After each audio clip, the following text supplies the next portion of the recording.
Se leen relatos. Un programa que se inspira en la indiscutible máxima menos es más, para luego ignorarla completamente. Se leen relatos. Un programa en el que se leen relatos y después se habla de ellos. Muy buenas tardes, querida gente que nos esté escuchando. Muy buenas tardes, Amancay. Muy buenas tardes, Mateo. Muy buenas tardes, Amancay. Muy buenas tardes, Fabricio. Buenas tardes a toda la audiencia que nos esté escuchando. Sí, a la gente que nos esté escuchando en vivo. Muchas gracias por escucharnos en vivo. Y a la gente que nos esté escuchando en diferido, en formato podcast, hola, puede ser la hora que sea, así que buenas noches, buenas tardes, etcétera. Nos hemos encontrado con un hermoso libro en la biblioteca desde la que estamos hablando, la Biblioteca Bernardino Rivadavia de la ciudad de Cipolletti.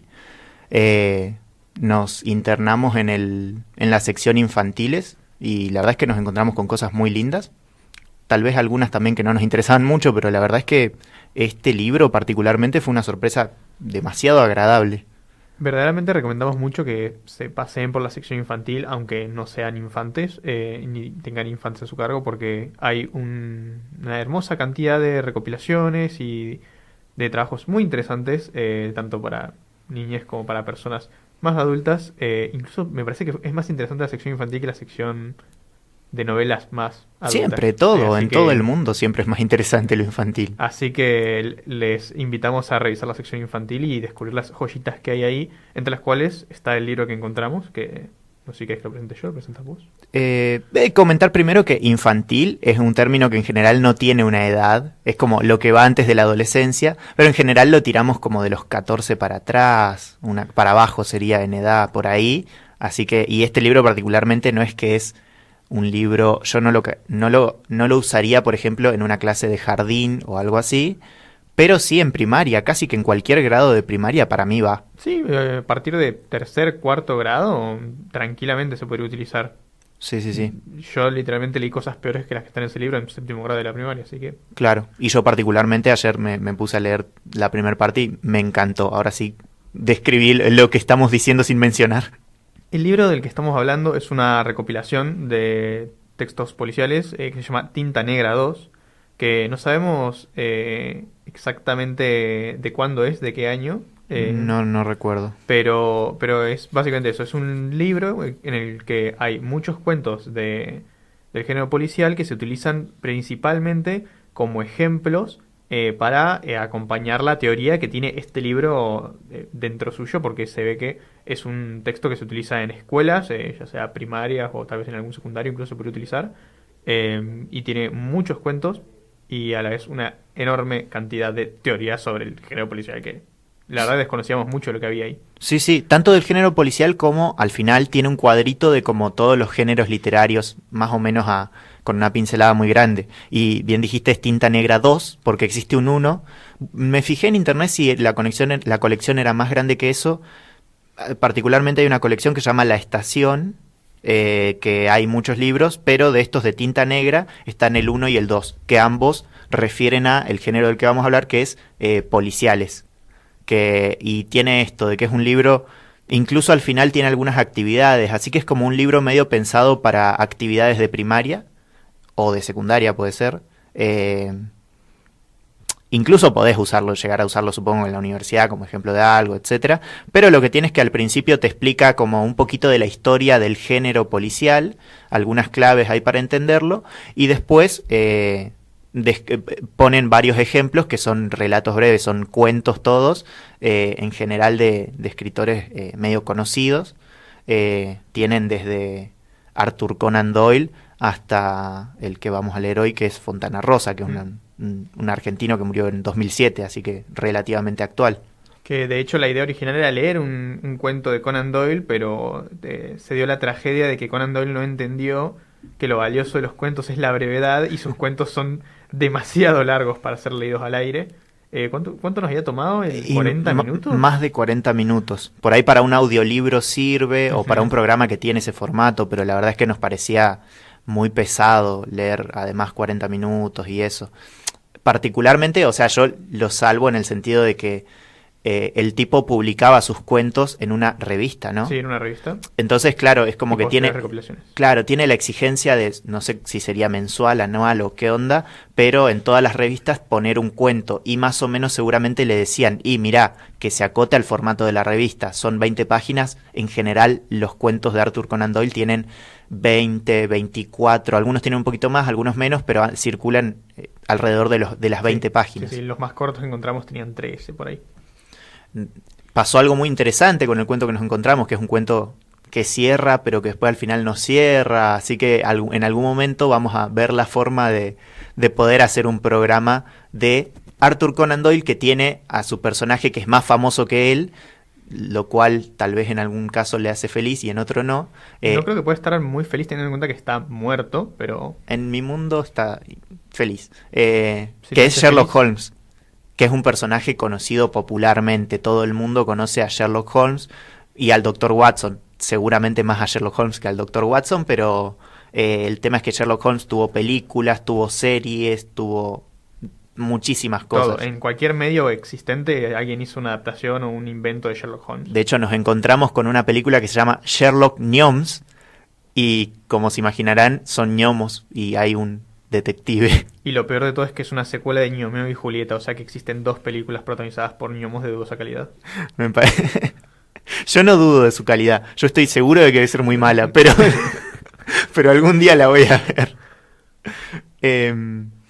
Y bueno, comentado eso, de nuevo, acérquense a la biblioteca. Les recomendamos muchísimo el sector infantil. Se van a encontrar con cosas re interesantes. En algún momento tal vez podemos buscar el Tinta Negra 1, que vi que estaba ahí también, y buscar algún cuento de ahí también. Y yo pasaría ya a leerlo porque tenemos un programa relativamente cargadito. Me parece muy bien y sí, es verdad, es muy cargadito, así que vayamos. Sí, de hecho, descripción breve del programa, vamos a leer el cuento, después, o sea, el formato típico, ¿no? Pero después vamos a comentar un poco acerca del cuento y al final vamos a hacer como una especie de juego de analizar qué tan policial son y qué tan no policial o a qué hacen referencia, un montón de cosas que son mucho más conocidas o que conocemos, del orden de películas como Rápido y Furioso, Detective Pikachu, cuentos de Poe o de Borges o novelas, series, etcétera. Si quieren mandarnos películas que se les ocurren que es policial o que tienen algo de policial o lo que sea, lo pueden mandar a nuestro Instagram, que es Se Leen Relatos. También tenemos el Twitter, pero no sé si lo podemos abrir rápidamente, así que preferentemente al Instagram. En una historia está la etiqueta ahí para que manden. Así que bueno, paso a leer el cuento, que no es muy largo.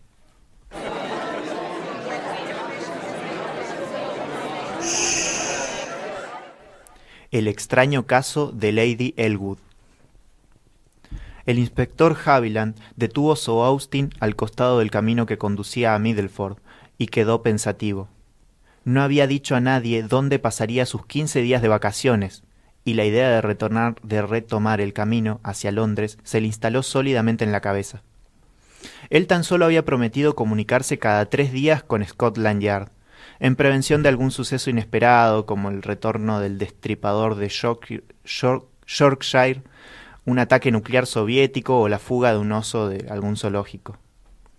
Esa franquicia de manejar a su gusto el contacto con sus superiores tan solo se le concedía a hombres como Esmeralda L. Haviland, el más eficaz sabueso de las fuerzas de seguridad británicas. El detective invicto, como bien lo había llamado la prensa tras su espectacular esclarecimiento del caso del robo del pony predilecto del príncipe Andrew. En tanto viraba lentamente el volante, una sonrisa, apretada en torno al cigarro que sostenían sus labios, ensanchó el rostro adusto del inspector. Recordaba claramente la densa, profunda, comprometedora mirada que le había dispensado Lady Elwood desde lo alto de su palco, días atrás, durante el concierto que brindó la Royal Philharmonic Orchestra. Una hora después, el inspector Haviland, protegiendo su boca y su nariz bajo el abrigo de la bufanda con los colores del Tottenham Hotspur, golpeaba suavemente con su puño aguantando a las puertas de la mansión Lady Elwood, la riquísima viuda de Sir Lewis Norton. Tras unos minutos de espera, Haviland repitió el llamado. Finalmente, con la curiosidad propia de la profesión, giró el picaporte, comprobando que la pesada puerta estaba abierta. Antes de entrar, observó hacia la calle. Nadie lo había visto.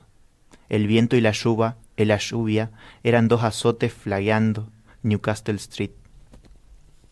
Recorrió un par de salones desiertos y luego comenzó a subir una ancha escalera de madera. En una de las habitaciones superiores halló a Lady Elwood. Estaba sobre la alfombra, caída al lado de su cama, en posición poco ortodoxa, y presentaba 2 heridas profundas en la espalda. Haviland husmeó el aire y luego tomó la medida que separaba la cómoda de la perilla de la luz. Fue hasta el cenicero y recogió dentro de un sobre las colillas de cigarros. Se paró en medio de la habitación, cruzado de brazos y mirando hacia los cerrados ventanales, meneó la cabeza y silbó suave. «Paul», musitó. «Finalmente lo hizo». Recordaba el rostro del joven e ingenuo de Paul Elwood, sobrino de la viuda, y las habladurías que de él y su tía se contaban en ciertos cenáculos. «No debe haber abandonado el país aún», dedujo Haviland. «Tomará el ferry hacia Francia». Anotó en una pequeña libreta la medida entre la cama y el ropero y constató que la puerta de éste estaba entornada. La abrió. Allí dentro, prácticamente centrado sobre el piso de madera, algo oculto por la profusión de tapados y pieles, se hallaba el cadáver de Paul, estrangulado por una corbata de seda italiana azul, con diminutos puntos rojos. Haviland se pellizcó los labios y cerró el ropero. Miró su libreta de apuntes y golpeteó con la base de su lapicera sobre la tapa de la libreta. «Mannix», silbateó. «Gus Mannix». No escapaban a su memoria proverbial los rasgos acentuados de Gus Mannix, profesor de piano de Paul, a quien algunas revistas proclives al escándalo se indicaban como antiguo enamorado de Lady Elwood. «Los celos», musitó Haviland, «son malos consejeros». Se encaminó hacia el baño. Allí podría detectar huellas dactilares del impetuoso profesor Mannix. Haviland no pudo disimular un rictus de contrariedad cuando, junto a la bañera, semitapado por la cortina plástica, encontró el cuerpo del eximio pianista. Entre ceja y ceja, algo más arriba que la congelada expresión de asombro que dibujaban sus ojos, mostraba el orificio pequeño pero nítido de una bala calibre 22. El inspector aspiró hondo y tomó la medida entre el lavabo y el grifo de agua caliente. «Estoy ante la obra de un loco», dictaminó. «Jerry Ferguson». Nunca había podido olvidar la mirada extraviada del jardinero mientras le explicaba su extraña teoría sobre la doble personalidad de las azaleas y la influencia que ejercían las monocotiledóneas sobre la decisión del Vaticano. Tampoco nunca había olvidado que Jerry Ferguson le había confiado que atendía los jardines de Lady Elwood. «Sé muy bien dónde estará oculto», se dijo. Sorteando el cadáver de la acaudalada viuda, se dirigió al teléfono. No tenía tono. Observó que se hallaba desconectado.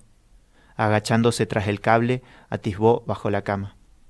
Allí, con la cabeza destrozada por un atizador de la estufa de leños, vio a Jerry Ferguson, el jardinero. Haviland se frotó suavemente las yemas de los dedos, frunció los labios y aprobó un par de veces enérgicamente con la cabeza. Colocó nuevamente el auricular del teléfono en su horquilla. Luego retornó las colillas que había sacado a sus ceniceros, cortó la hoja con anotaciones de su libreta y la arrojó al inodoro, accionando luego el turbión de agua. Se arrebujó entonces en su bufanda, bajó el ala de su sombrero, salió de la casa cerrando con cuidado la puerta y subiendo al Austin, retomó camino hacia Middleford.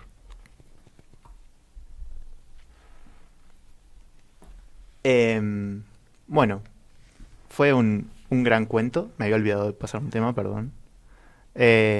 Fue un interesante cuento y nos sorprendió que de repente nos encontramos con un tono humorístico.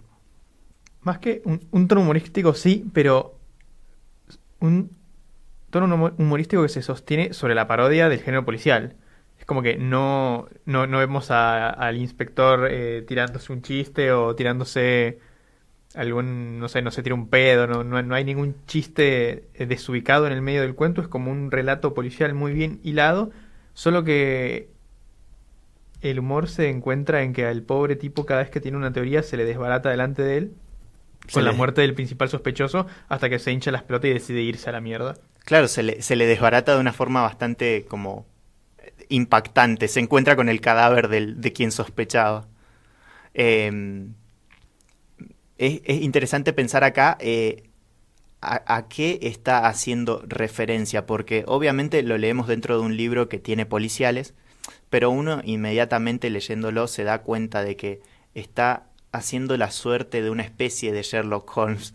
Es un inspector que trabaja con la Scotland Yard, que está en Londres y que a partir de un par de pistas, que ve la distancia entre un par de cosas, unas colillas de cigarrillos, un cable, cosas así, dice, yo acabo de darme cuenta de quién es el asesino y resuelve el caso.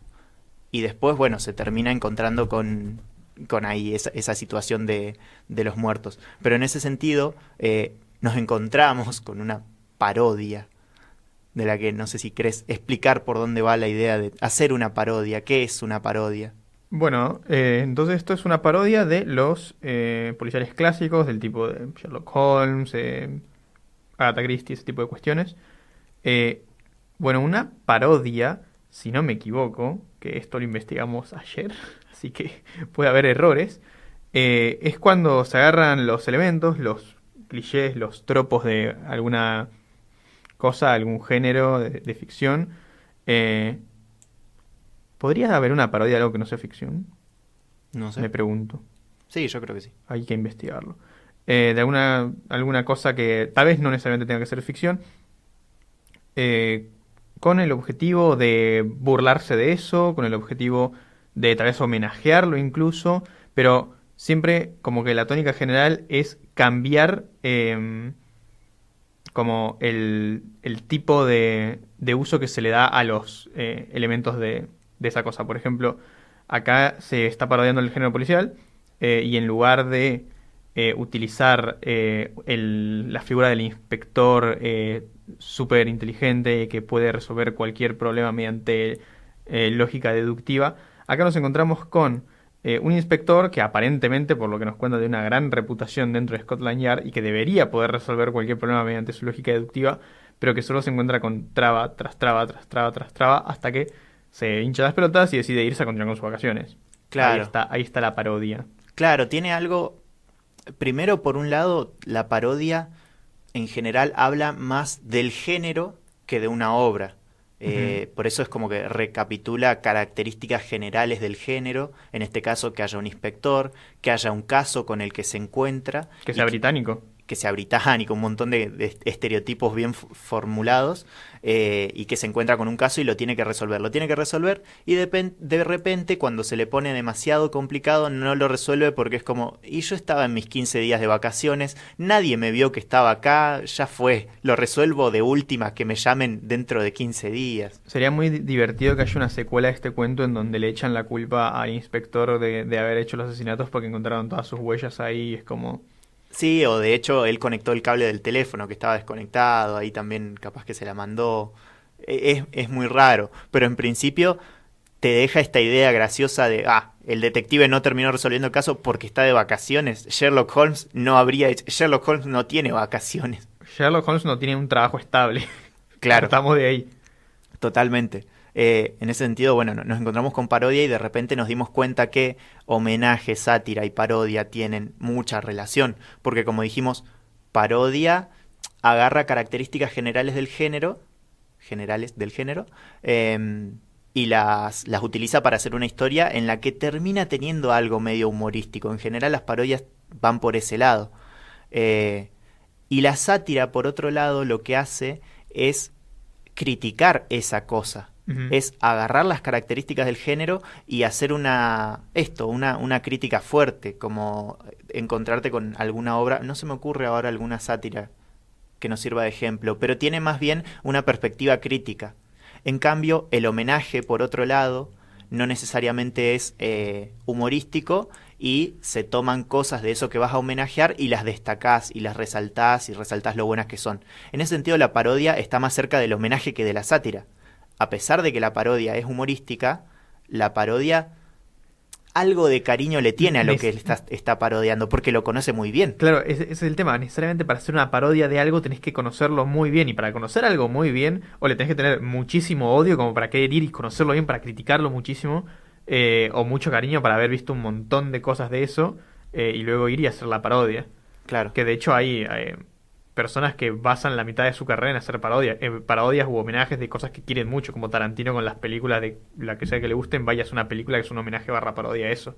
Totalmente. De hecho, Fontana Rosa, bueno, en la última parte del programa lo vamos a repetir, pero Fontana Rosa tiene una tira cómica, un cómic, que se llama Boogie el Aceitoso, del cual se hizo una película animada, la cual es muy buena. Yo no la vi, pero... Se las recomiendo muchísimo. Y también es una... Esa sí tiene algo de sátira porque es bastante crítica para con la idea de el veterano vuelto de Vietnam, estadounidense, súper violento, el detective violento, al cual vamos a llegar ahora hablando acerca de policial.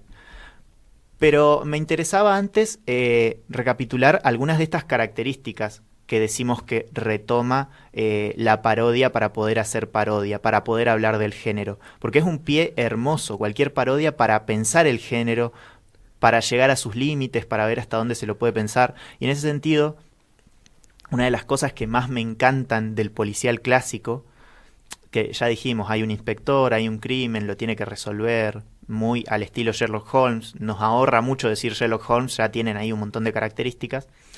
¿Qué característica tiene que destaco Sherlock Holmes? La deducción. El chabón agarra, se encuentra con un montón de pistas y a partir de todas ellas deduce exactamente qué fue lo que pasó para que eso quede de esa manera y entonces reconstruye la situación y termina resolviendo el caso. Claro, es como que los detectives y los protagonistas de los cuentos, de los relatos policiales de este tipo, funcionan como armadores de rompecabezas. Es como que cuando los chabones llegan ya está todo, ya sucedió todo. Lo único que tienen que hacer es juntar las piezas para resolver el misterio y en ese para resolver ese misterio, para juntar esas piezas, lo que utilizan es la observación, primero que nada, como juntar las pistas, y luego la lógica deductiva para juntarlas y resolver el crimen. Pero sobre todo esto, la lógica deductiva recontra positivista en el sentido filosófico del término, claro, en el ahora sentido explicamos. optimista. Rescato mucho igual eso, una cosa muy importante del policial clásico, suele tender a ir del presente hacia atrás. Justamente es como que ya ocurrió el hecho, el detective ya tiene todas las pistas y empieza a reconstruir hacia atrás. Es como que ya te encontrás con el hecho consumado, por así decirlo, a la persona asesinada. Sí, sí, de hecho en el primer relato policial, que sí, creo que es Los crímenes de la calle Morgue de Edgar Allan Poe, si no me equivoco, literalmente es como que el chabón estaba caminando por la calle, vio que hay un montón de gente en una casa y dijo, no, ¿qué pasó acá? Y había un crimen y el chabón decide hacer todo este procedimiento de observación, de deducción y termina resolviendo el crimen. Que al final es como que ni siquiera sirvió para mucho, porque es como que algo que ya había pasado, no se buscaba como salvar a alguien o acabar con una red de criminales, como que era una cosa que había pasado, un misterio que había que resolver y se resolvió, listo. Claro. En ese sentido, bueno, el inaugurador del género fue Edgar Allan Poe, con un cuento del cual ahora se me escapó el nombre. Los crímenes de la calle Morgue creo que es. Genial. Tiene varios, pero creo que ese es el primero. Que es el que tiene el estereotipo este de que encontró la carta que estaba escondida a la vista de todo el mundo. Si alguna vez ven una referencia a que alguien quiere esconder algo y lo deja a la vista de todo el mundo, es una referencia a este cuento de Poe que inauguró, o casualidad, el género policial clásico. Lo peor de todo es que la gente siempre se burla de eso y como que yo caería por eso. Yo no vería una carta que está en un escritorio. Probablemente. Yo sí, yo sería el primer lugar donde buscaría. No, yo sería capaz de encontrar una carta perdida en el medio del Polo Sur y no una carta escondida en un escritorio. Claro. Dolina se suele burlar mucho de eso, de que él, como burlándose de, pero la vas a ver enseguida, la encontrás. Permítanme dudar. Retomando esto que dijiste de, bueno, la deducción, ¿Por qué decimos que tiene en alguna instancia algo de positivismo? Primero, y dijiste en sentido filosófico. ¿Por qué? Porque positivismo se lo suele asociar a... Va a estar todo re bien. Con claro, lo que se llama optimismo en realidad. claro, a optimismo, a Pum para arriba, yogur con cereales, felicidad, carita feliz, claro, yoga, exactamente. hashtag 6 AM arriba. Y en realidad, positivismo, a ver, yo no soy quien para negar que signifique eso. Si en un contexto alguien dice positivismo refiriéndose a eso y la otra persona lo entiende, funciona perfectamente, es el Ujú. significado Por correcto. eso decimos positivismo en sentido filosófico. Sí, en realidad es el sentido en general. Vos buscás en el diccionario y Mm. positivismo es una corriente filosófica específica, filosófica y científica y un montón de otras cosas, pero principalmente filosófica, que se caracteriza por el como la fe en el conocimiento positivo. De nuevo, ¿qué significa positivo? Que es acumulable, por ejemplo, que se acerca siempre cada vez más a la verdad. ¿En qué cómo describirlo más fácilmente? Es cómo funcionan las ciencias. La ciencia tiene o cómo creemos que funciona la ciencia en realidad. Creemos que acumula un montón de leyes que de repente comprueban que son verdaderas, absolutamente verdaderas, y ya nada las puede derribar.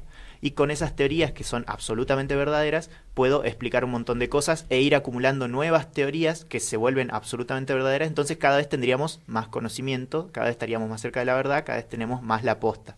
Exactamente. ¿Y por qué relacionamos el positivismo con este tipo de relatos? Porque primero, todo esto que acaba de decir Fabro, tiene mucho que ver con cómo funcionan los detectives.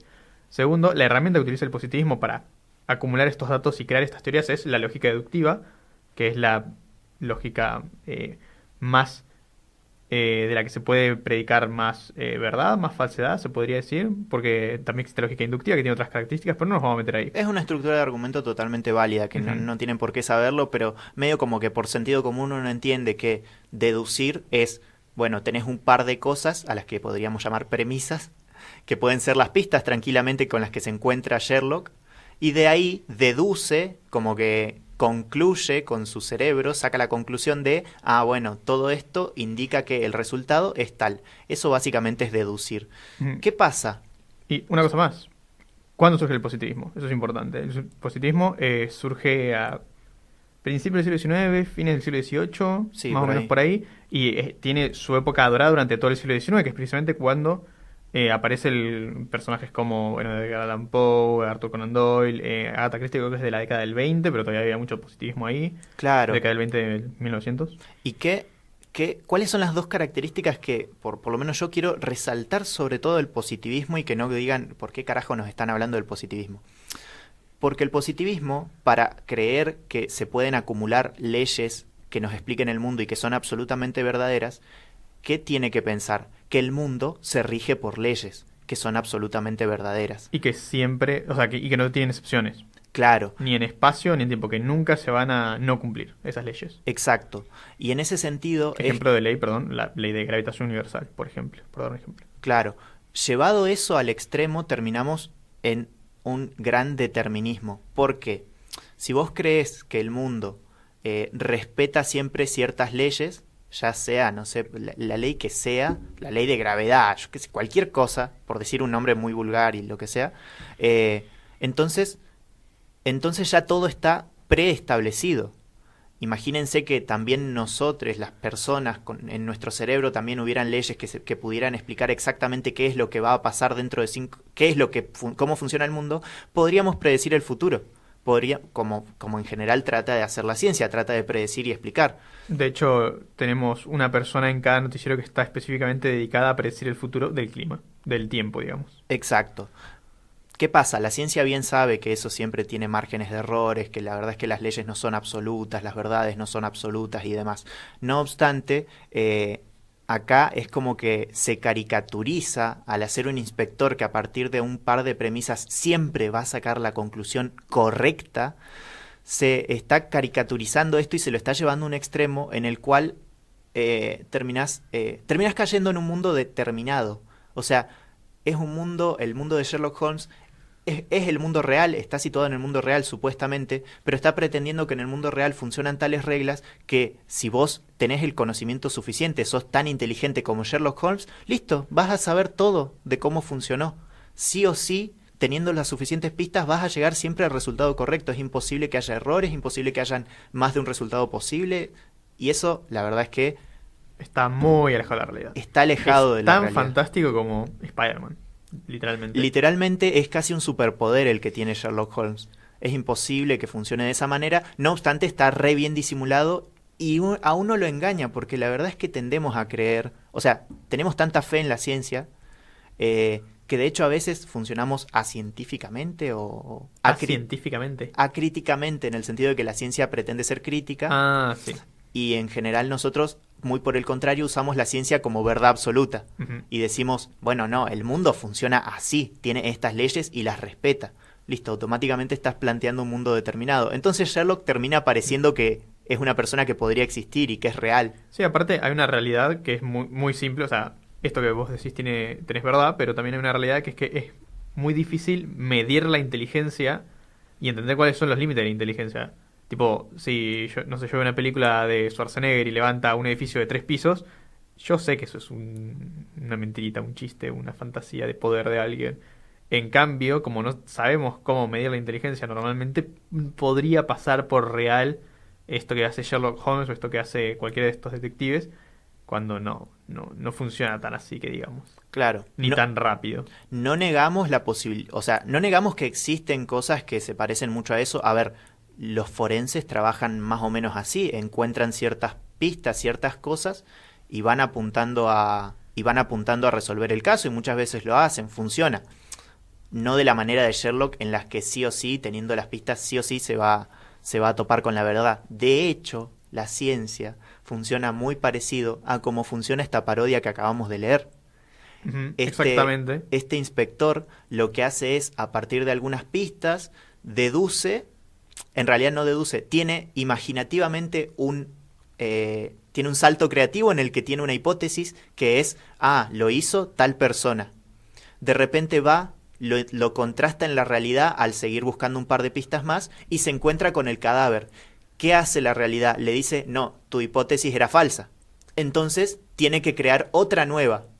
Y con esa otra nueva va de nuevo y la contrasta a la realidad. Y la realidad de nuevo, en este caso, en el caso del cuento, le contesta, no, tu hipótesis es falsa, no, tu hipótesis es falsa, hasta que se cansa y dice, me voy de vacaciones, total, yo estaba de vacaciones, ¿quién me trae acá a Claro, hacer no me hipótesis? están pagando por esto. Claro, Que esto que acabas de describir suena muy parecido al falsacionismo, que es una teoría epistemológica que vemos en la carrera. sí, del querido Popper, que no es una Claro, droga, es un Popper. señor. Es un señor, pero no venimos a hablar de epistemología, sino de policiales. Así De que, policiales. Hacemos un pequeño cortecito y después venimos entonces a describir algunas características y ya jugar con diferentes policiales que nos puedan haber mandado o que se nos hayan ocurrido. Vamos a llegar a lugares muy inhóspitos. Bueno, creo que pasamos el tema más... misterioso de toda la historia de Disney. Sí, me transmite muchísimo policial por todos lados. A mí me angustia porque siento que no van a poder resolver el misterio y que todo va a quedar inconcluso. Bueno, pasamos entonces a tirar un par de características en general de policiales y después jugar con algunos resultados de ello. Ya mencionamos algunos claramente. Tienen mucho de positivismo, de deducción, de método científico en el policial clásico.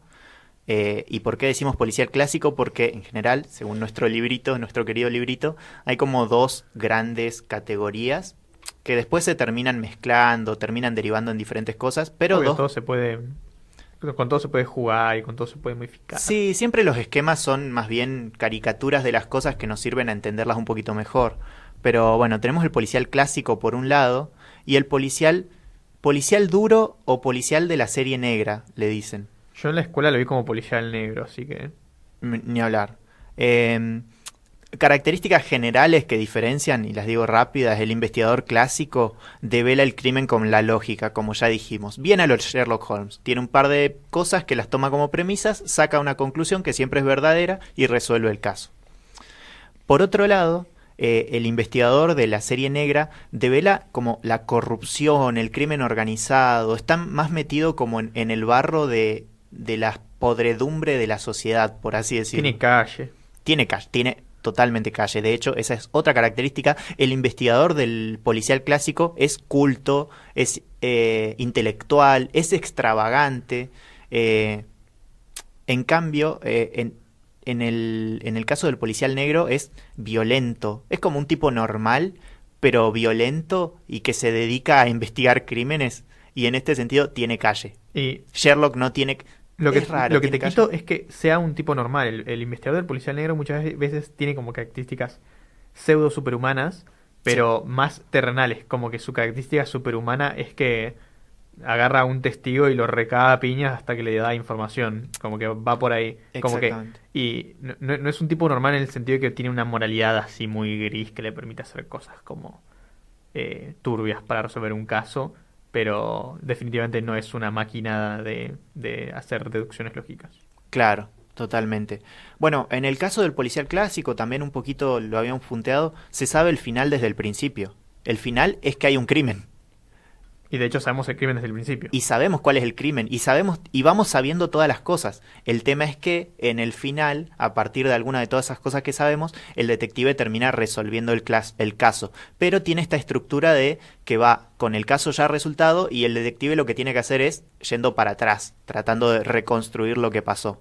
Entonces, el policial clásico juega con la intriga, con a ver cómo se resuelve esto lógicamente. En el otro caso, es un detective que más bien va resolviendo el caso, va hacia adelante, va tratando de buscar al criminal, trata de atraparlo, de encontrarse con él, de cagarse a tiros incluso. Entonces, más bien el policial negro juega con el suspenso de a ver qué va a pasar, no cómo se resuelve lo que ya pasó. Después, bueno, de fondo en el policial clásico, ustedes estuvieron escuchando, hablamos de ciencia, de deducción, de positivismo, etcétera.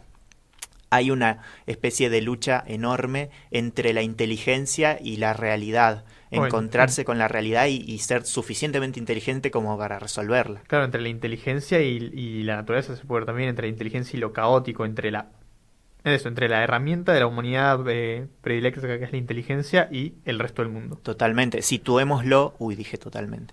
Situémoslo en su contexto.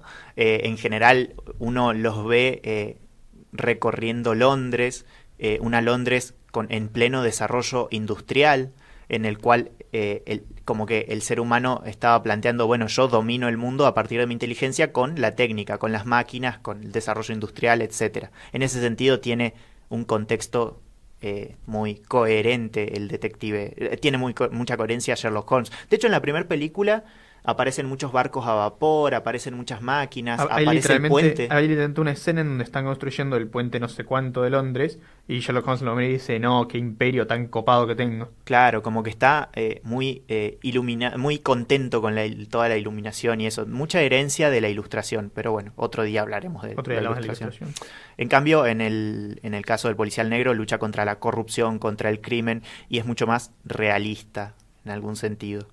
Y tiene mucho conflicto con la ley. Casi que es como una lucha contra la corrupción y la ley que al final termina no funcionando y a veces tiene que salirse de la ley para resolver. Claro, es que ambos detectives suelen funcionar por fuera de la ley, en el sentido de que ninguno de los dos suele ser un policía posta, pero en el caso del policía clásico es como que cuando llega Scotland Yard y Sherlock Holmes ya resolvió el crimen, es como, oh, gracias Sherlock, nos hiciste el trabajo gratis otra vez, nosotros que nos están pagando por hacer esto. Claro. En cambio, en el policial negro lo que suele suceder es que ese conflicto con la ley se da en no te metas en mi jurisdicción, tiroteo entre la policía y el investigador privado, por ejemplo. Sí, la policía suele estar metida en el crimen, Ujú. etcétera. De nuevo, contexto, imaginémonos a Sherlock en Londres del siglo XIX, al policial negro en Estados Unidos, Sí, probablemente es un yankee del siglo XX. ahí en Chicago de Al Capone, Los Ángeles de la posguerra, ese tipo de contextos. Exactamente, peleitas con la mafia, etcétera. Y en ese sentido, no sé, eso lo destaco yo, eso ya lo agrego, me parece que como que predomina una verdad mucho más intelectual en el policial clásico, justamente a los Sherlock Holmes, y en el otro una verdad más por experiencia. El tipo tiene calle y resuelve los casos porque tiene suficiente calle como para saber dónde meterse y dónde encontrar al criminal, y etcétera. Es muy interesante cómo la transición del policial clásico al policial más duro nos habla también de una transformación en la manera en la que la gente veía el mundo en esas épocas y sobre todo en cómo la historia y la filosofía cambió en esas épocas. Pero no es el tema que nos invita hoy en día, así que no voy a desarrollar Tira eso. para muchos lados, todo siempre tira para muchos lados si estudias filosofía. Em, que es lo que estudiamos, le recuerdo a la gente que no nos conoce. En ese sentido, listo, como resultado, juguemos a ¿cuál es ese policial? Muy a los Pokémon. Tenemos diferentes categorías. Tenemos entonces policial clásico, policial negro, homenaje a los policiales, sátira de los policiales o parodia de los policiales. Arrancamos con Sherlock Holmes, ya dijimos, policial clásico, ejemplo de policial clásico. Arquetípico, Claro. el que piensa uno apenas lo ve. Policial negro no tengo, o sea, no es tan popular el ejemplo que da el libro y no ¿Qué, sé qué ejemplo del libro? Porque yo acá tengo No me el acuerdo. policial negro por antonomasia, el que todo el mundo piensa cuando le dicen policial negro. Y tira algunos de poner el Padrino, puede llegar a ser, Los Claro. Soprano, ese contexto. Blade Runner, que no es tan conocida justo la peli, pero es un policial Es negro. bastante conocida Blade Runner. Bueno, El tema es que no se la Blade analiza Runner. como un policial negro, se la analiza como una película de ciencia ficción ciencia cyberpunk. Claro, ahí ya vamos a hablar de cómo se mezclan las cosas, pero entonces no sé dar un ejemplo. Boogie el aceitoso me sirve de ejemplo, pero Para es una mí, el parodia. ejemplo arquetípico de un policial duro, así con todas las características, es quien engañó a Roger Rabbit. Bueno, me sirve. Sí. ¿Cuál es el detective ahí? Roger hace como el... No, hay literalmente un detective que no me acuerdo el nombre, pero Cierto. ese es el chabón gordito que después hace de Mario en la película de Super Mario, no sé si Cierto. sabías. Sí. O de Luigi, no me acuerdo, pero actúa en la película de Super Mario que... De Mario, creo.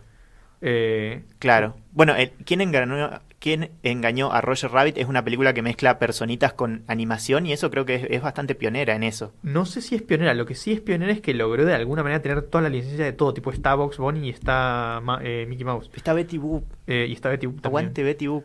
Pero bueno, lo que tiene esa película es que claramente, bueno, es un parodia y homenaje a la vez de los policiales negros con la mayoría de sus características en una versión para todo público porque bueno, es de Disney Claro, la película. a la creo. vez que parodia cosas de animación, justamente.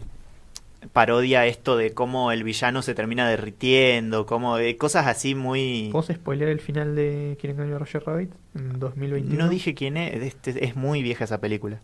A ver, yo te tiro otro de los que nos comentó la gente A y ver, vos dale. me decís más o menos. Batman, Es literalmente un detective, Batman.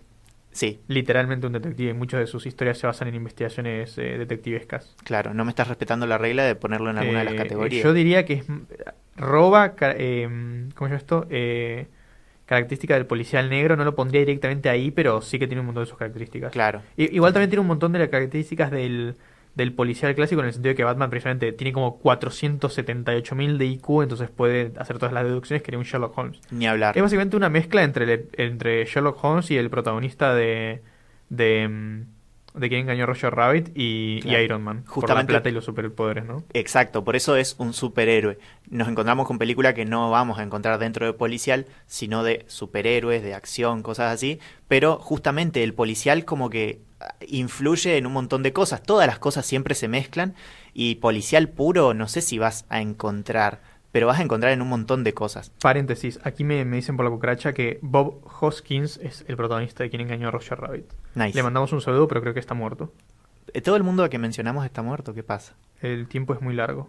Menciono dos cortitos que son el cuento que leímos, claramente es una Una parodia. una de parodia, un y policial clásico. Boogie el aceitoso, por si no lo vieron, es un detective, un veterano de Vietnam que volvió y está medio loco y es re violento y resuelve casos, es casi un mercenario. Es una sátira. ¿Por qué? Porque justamente tiene un contenido crítico para con eso. También es de Fontana Rosa, por eso los mencioné juntos, y es una sátira directa a todo este género y a cosas de la cultura estadounidense. Y a la guerra de Vietnam, ¿por qué no? ¿Qué más? Tenemos Pecados Capitales, sinceramente yo no la vi, Yo vos no la vi. tampoco, así Sé que es de no. Brad Pitt y Morgan Freeman, pero no la vi. Claro, no la vimos, perdón. Retrato Oval, decíamos que... Leí ese cuento y me encantaría que la persona que nos pasó ese nombre me diga por qué piensa que es un policial, porque lo leí y no encuentro ninguna característica, pero tampoco soy una persona experta en esto, así que tal vez me estoy perdiendo de algo. Yo no recuerdo haberlo leído, pero por lo que me decías hay algo de develar algo oculto, o como que hay algo oculto que se va develando, ahí tiene algo en relación con Principalmente con ambos géneros, pero principalmente con el clásico, creo. Con el policial clásico. Bones, que no sé si la vieron, pero es una serie. Yo no la vi, pero sé de qué trata, de que es una forense que investiga Es una forense. cosas. Básicamente es una Sherlock Holmes forense, no tan exagerada, pero porque tiene todo un equipo de forenses. Es básicamente una serie sobre un equipo de forenses. Ergo, muy policial clásico, resuelven con la inteligencia, aunque tiene algo del policial negro, porque Bones es una serie bastante, o sea, actual, por así decirlo, debe ser finales de los 90, principios de los 2000, más o menos, y en ese sentido, Bones ya transitó el policial clásico, ya transitó, los creadores, ¿no? Ya transitaron el policial negro, entonces terminan heredando cosas de ambos, como pasa con todo. El Mentalista no la vi. El Mentalista es es medio policial negro, medio policial clásico, porque el protagonista tiene como unas herramientas de... No tanto de deducción, sino como de análisis de la gente. Ese es el punto, que el chabón entiende como Ok. la mente de las personas, por eso es el mentalero. Claro. Pero también hay muchos capítulos que se centran en la corrupción, muchos capítulos que se centran en problemas con la policía. Así que medio que tiene características de ambos, pero es más que nada del policial clásico, diría yo. Genial. Criminal, no la vi. ¿Qué es eso? Es una serie argentina, por lo que entiendo, porque me dijeron que estaba Peretti, pero no la vi. Desconozco totalmente. Lo lamento, Nacho. Ley y el Orden, sí, es una de Es un- abogaditos y van resolviendo no casos. son de O son tipo de- detectives de la policía. puede ser, no me acordaba bien. Pero bueno, claramente. Bueno, también de ambos. Siempre van tirando para el lado de ambos. De hecho, dato curioso, en España se puede estudiar detective privado. O sea, como que no solo esto de los detectives privados es una cosa de la fantasía y que más bien lo podemos relacionar con algunos trabajos de abogados, de forenses y ese tipo de cosas, porque está relacionado con la ley claramente, porque hay que resolver un caso, sino que en algunos lugares se ve que existe algo así como detectives privados o una cosa parecida, lo cual me llama muchísimo la atención. Después, Detective Pikachu, ¿querés decirme en dónde lo pondrías? Detective Pikachu claramente es una parodia de los policías negros. Hasta el sombrero lo tiene. Es raro porque para mí tiene el sombrero de Sherlock Holmes, lo cual es una referencia y podría ser una especie de homenaje al policial clásico, pero de repente Utilizan Pa- los métodos del policial negro. es un policial negro. Van y se cagan a truenazos todo el tiempo. Claro, se pelea con un Charizard en un Con un momento, Charizard, ¿no? sí, sí, sí. Eh, Y hasta parece un Gyarados. Vayan y vean Detective Pikachu, es la mejor película Claro. basada en videojuegos de la historia. Aclaramos, primero que las películas de videojuegos en general son malas, así que por eso es muy buena Detective Pikachu, porque en su contexto es buena. Segundo, que no es una película policial. Es una película, ¿qué sería? De aventura. Sí, de aventuras. El tema un es poco de que acción, un poco de aventura, un poco de fantasía. el tema es eso, de nuevo, los géneros en general siempre están todos mezclados y tendemos a buscarle el principal para decir esta película es tal cosa, pero bueno, no Sí. podemos negar que tiene el gorrito de Sherlock Holmes. Igual yo puesto. diría que el principal, si me apuntaba a la cabeza con un arma y me decís, escoger el género principal de Detective Pikachu, es policial. Mira, no, yo digo aventura. O Pokémon, es todo un género. Blade Runner, ya dijimos que policial oscuro, policial negro, aunque está en ciencia ficción porque es en un futuro, no Uy. sé si es posapocalíptico, es simplemente un futuro. Postcapitalista. Una Supercapitalista. distopía medio cyberpunk. Antes de que termine el programa, te quiero tirar yo una. Bueno, tiro una que nos mandó acá, alguien que nos Dale. escucha, sí. Nos mandó al WhatsApp de la radio, que lo recuerdo re tarde, pero bueno, les queda para la próxima o por si escuchan por podcast, 299-52-87-59-7. Prometo la próxima recordarlo al principio del programa. Nos mandó Blind Spot. Blind Spot. Blind Spot. Me suena el nombre, pero no conozco, perdón. Ay, perdón, justo no la ubicamos, pero bueno, después voy a buscar y podemos hacer alguna devolución por Instagram o algo así. Vamos a hacer una historia dando nuestra opinión sobre Blind Spot. Blind Spot. Y John Wick. John Wick no es policial. No, es muchísimo más acción que policial. Claro, no, olvídate. Pero ocurre un caso y el chabón tiene que ir y meterse y buscar al criminal hasta encontrarlo y matarlo. Es una historia de venganza, pero tiene muchísimo de policial negro Sí, para de mí. policial negro. Es casi una especie de, en muchos casos, homenaje o pseudo parodia a los policiales negros. Así que yo John Wick la pongo ahí. Taxi Driver No la vi. para mí tiene algo de referencias al policial negro y tal vez en alguna interpretación un poquito más profunda que yo no puedo hacer es un policial negro. Rápidos y Furiosos 1 y 2. La 2 no, la vi una vez en TNT hace como 55 años y la uno puede llegar a tener algunas características de un policial negro. Rápido y Furioso tiene algo muy particular, que es que se pone del lado del criminal de repente. Claro. A ver, Paul Walker es un policía. El viaje del héroe de Paul Walker es que deja de ser un policía. Claro, el tema es que deja de ser un policía y se convierte en un criminal. Pero un criminal que le importa a la familia. No Claro, cualquier y criminal. van resolviendo casos. Es más bien, obviamente, no es un súper erudito, así que es más bien policial negro, bien yankee, bien explosión, tiros, auto, etc. Culos. Pero bueno, algo de policial tiene, y por lo que tengo entendido, vos me contaste que estaba inspirado en un libro, Está basado en un libro, sí, sorprendentemente. que es un policial. No lo sé, no lo leí. Yo digo que es un policial sin haberlo leído. Bueno, Psycho usted Pass, sabrá. un anime, ya terminamos rapidísimo. Psycho Pass es un anime que vimos. Que vayan a ver Psycho Pass, es uno de los mejores animes de la historia, de uno de los mejores guionistas de anime de todos los tiempos. Es policial, Es claramente. policial, es cyberpunk, y nada, vean Psycho Pass. Sí, va por el lado No de Blade desarrollamos más Runner que en el eso. sentido de que es un futuro distópico, o por lo menos futuro. Watchmen, No no sé vi si lo ubicas. Watchmen. Yo vi la peli y la serie. En ambos casos tiene la estructura de policial, policial negro principalmente, muy negro. Sobre todo Rorschach, creo que se llama, o algo así, es como un detective. Scooby-Doo. Scooby es un policial. Scooby-Doo es un policial, sí, bueno. Rayos, nos quedaron un montón. Por lo menos llegamos a decir Detective Pikachu. No sé si vos querés mencionar algo, y si no, nos despedimos. Yo le quiero preguntar a la audiencia, ¿Doctor House es un policial? Y me retiro con esa pregunta. Claro, yo no la vi, así que me retiro simplemente diciéndoles adiós.